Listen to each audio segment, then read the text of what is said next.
வணக்கம் நண்பர்களே, வாழ்க வளமுடன். இந்த ஆயில்ய மகம் நட்சத்திரத்தில் பிறந்த குழந்தைகளுடைய பலன் என்னங்கிறத பார்க்கலாம். ஆயில்யம் அல்லது மகம் நட்சத்திரத்தில் பிறந்த குழந்தைகளுக்கு சில முக்கியமான பலன்கள் சாஸ்திரங்கள் சொல்லுதுங்க. ஒவ்வொரு நட்சத்திரமும் 4 பாதங்கள் இருக்குது, அது நமக்கு தெரிஞ்ச விஷயம். ஆயில்யன் நட்சத்திரத்தின் 4 பாதங்கள் முறையே முதல் பாதம் தனநாசம், 2வது பாதம் சகோதர நாசம், 3வது பாதம் தாயார் மரணம், 4வது தந்தை மரணம். ஒரு குழந்தை இந்த 4 நட்சத்திரத்தில் பிறந்து இதில் ஆயில் 1வது பாதமாக இருந்தால் தனநாசம், லாபம் நஷ்டமாகும், சகோதரர் இறக்கக்கூடிய வாய்ப்பு, தாயார் மரணம், தந்தை மரணம் அப்படின்னு சாஸ்திரம் சொல்லுது. ஒரு குழந்தை ஆயில்யன் நட்சத்திரத்தின் கடைசி முடிவு நாளிகையில் பிறந்ததனால் அந்த குழந்தை இறந்து போகும்னு சொல்கிறாங்க. ஒவ்வொரு நாளும் ஒரு நட்சத்திரம் ஆட்சி பண்ணும், அதனுடைய கடைசி நாளிகையில் இருந்தால் அந்த பிறந்த குழந்தை இறந்து போகும்னு சொல்கிறாங்க.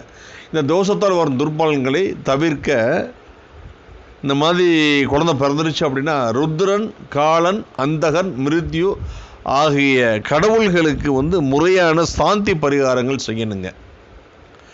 மகம் நட்சத்திரத்தின் 1, 2, 3, 4ஆம் பாதங்களில் ஒரு குழந்தை பிறந்தால் ஏற்படும் பலனானது ஆயில்யன் நட்சத்திரத்தில் கொடுக்கப்பட்ட பலன் தலையீழ் வரிசை.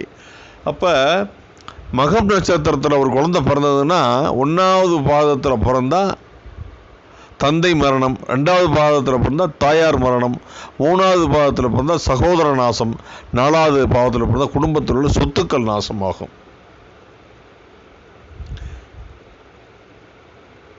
இது கொஞ்சம் எக்ஸாகரேட்டடாக இருக்கிற மாதிரி இருக்குது.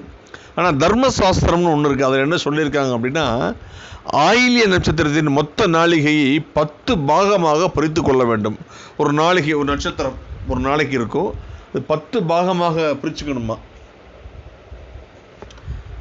முதல் 5லேருந்து 12 நாளிகை வரை தந்தை மரணம், 12 to 14 நாளிகைனா தாய் மரணம், 14 to 14 கலவி சுகம், 17 to 21 தந்தையிடம் பக்தி, 21 to 29 பார்த்தீங்கன்னா பலம், 29 நாளிகை to 40 நாளிகை கொடூரம், 40 நாளிகை to 46 நாளிகை துறவு கொள்ளுதல், 46 to 55 நாளிகை சுகம் அனுபவித்தல், 55 to 60 நாளிகை செல்வம் சொல்கிறாங்க.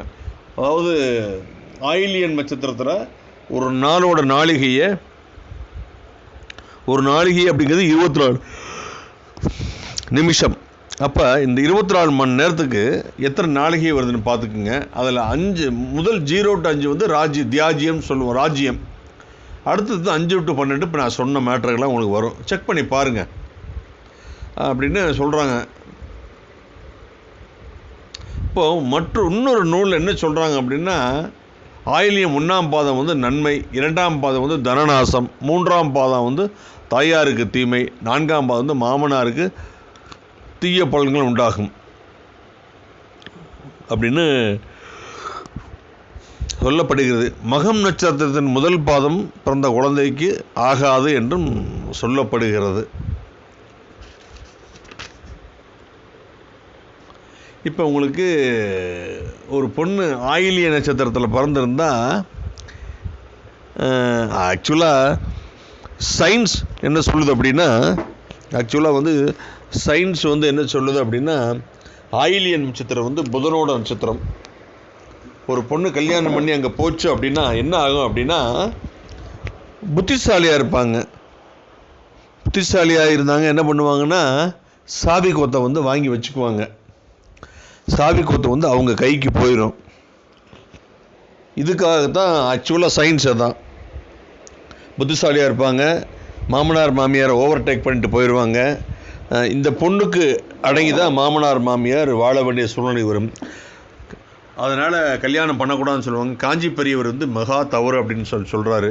காஞ்சி பெரியவர் மகா ஞானம் பெற்றவர், அதனால் அவர் சொன்ன அர்த்தம் இருக்கும்.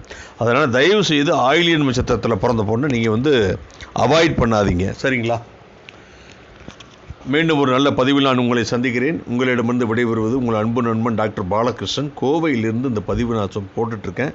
தயவு செய்து என்னுடைய சேனலை சப்ஸ்கிரைப் பண்ணுங்கள், ஷேர் பண்ணுங்கள், பக்கத்தில் பெல் பட்டனை ப்ரெஸ் பண்ணுங்கள். என்னுடைய அடுத்தடுத்த பதிவுகள் சேரும். உங்களுக்கு ஜோதிட ஆலோசனைகள் தேவையாக இருந்தால் 9952615649